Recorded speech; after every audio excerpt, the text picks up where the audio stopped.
Hello, I'm Thomas O'Rourke, and we are tutors for the Mechatronics and Telecom programs. I'm a tutor for DC circuits sponsored by the Office of Student Success. And I'm Maritza Salazar, and I'm the tutor for robotics and DC circuits. What we have here is an example of what would be assigned in a DC circuit classroom by the instructor.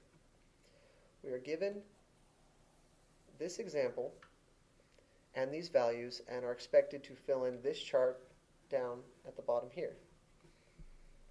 We've supplied some information for a refresher over on this side about Ohm's law and what the symbols mean.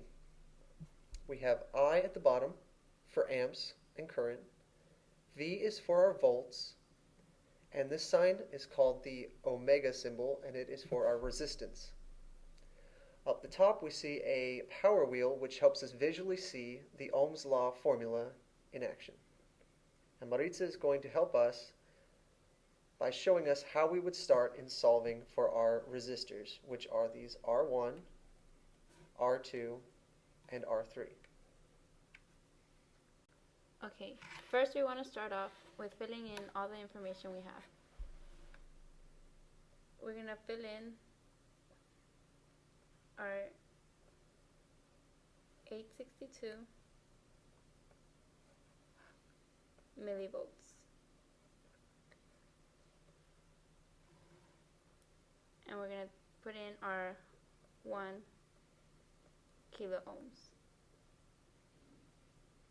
We go to resistor 2 and we fill in the information we have.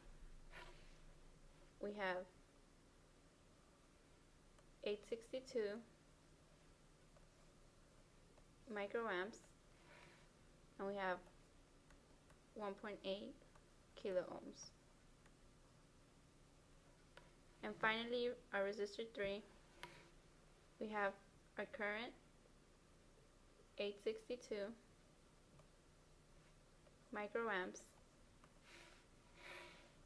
and 2.59 volts. First off, we're going to start with resistor 1. We see that we're missing our current, so we go ahead and go to our power wheel on the right side. Our power wheel has 3 basic formulas which tell us that E is equal to I times R.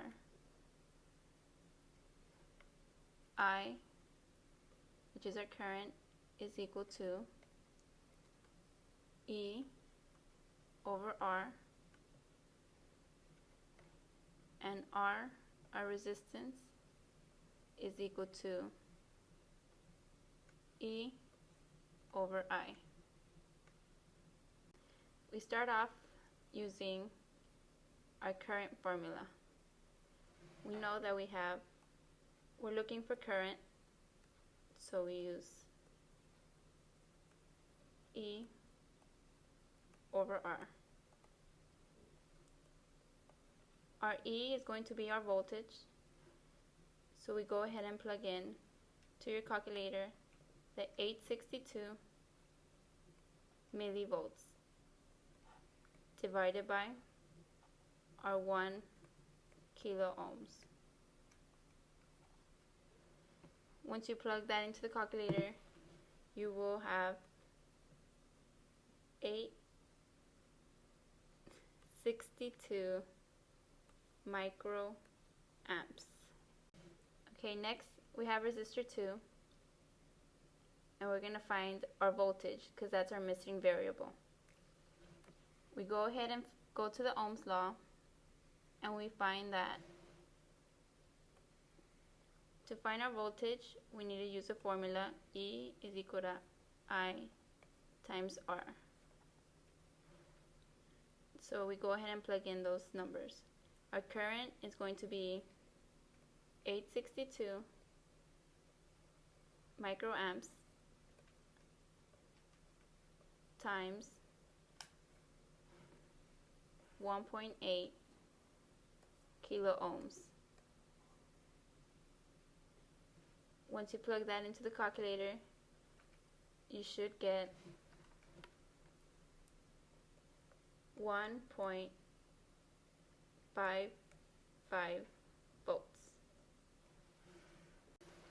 A little note on R2, we used E from our power wheel to find the voltage because E is equal to V. V is used on finding the calculations, but on the power wheel it's represented as a letter E. Finally, we have our resistor 3. Now we're going to be looking for resistance. So we go to our Ohm's law and we find that resistance is equal to E over I. And if we go ahead and plug that into your calculator, you will have 2.59 volts divided by 862 microamps. Once you plug that in, you should get 3K ohms. Thank you, Maritza. Now I'm going to show you guys how to use some formulas in Ohm's law to find the totals and finish up the homework. One of the main rules of a series circuit in DC is that the current will be the same throughout the whole circuit. Now we can see in this column here, over in our answers section, that every current, the I, is the same for each problem. That tells us that we got it right and that we can go ahead and plug that in because it's the same for our totals as it is for each resistor. So we put in our 862 microamps. Now we'll move on to resistance. We see in this column with resistance, we can just add all of the resistors together to get our total like you would with a normal calculation. To find our totals, we add 1K ohm plus R2, which is 1.8 kilo ohms, plus R3, which is 3 kilo ohms. Our total will be, once you put it into your calculator, 5.8 kilo ohms.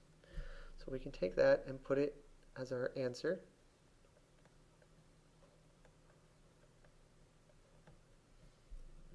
And now we see that all that's left missing is our voltage. We can also use our Ohm's law to find our total voltage. So we'll come up remembering that our E is our V, choose the correct formula, and then apply it to our totals calculation. Okay, so we're going to take our E equals I times our formula and apply it to our totals down in the lower right. So our I is 862 microamps, and we're going to multiply that by our resistance, which is 5.8 kilo ohms. Our answer will give us our voltage, which will be 5 volts. Taking that, we can fill in our final missing answer. So we fill in the 5 volts for our final answer in the totals section to complete the homework assignment. So now we've gone over how to apply Ohm's law using all 3 of the formula forms to solve for missing variables like voltage, current, and resistance in a DC series circuit. Thank you all very much. This is Thomas O'Rourke and Maritza Salazar from the Office of Student Success, wishing you a good afternoon, and thanks for watching.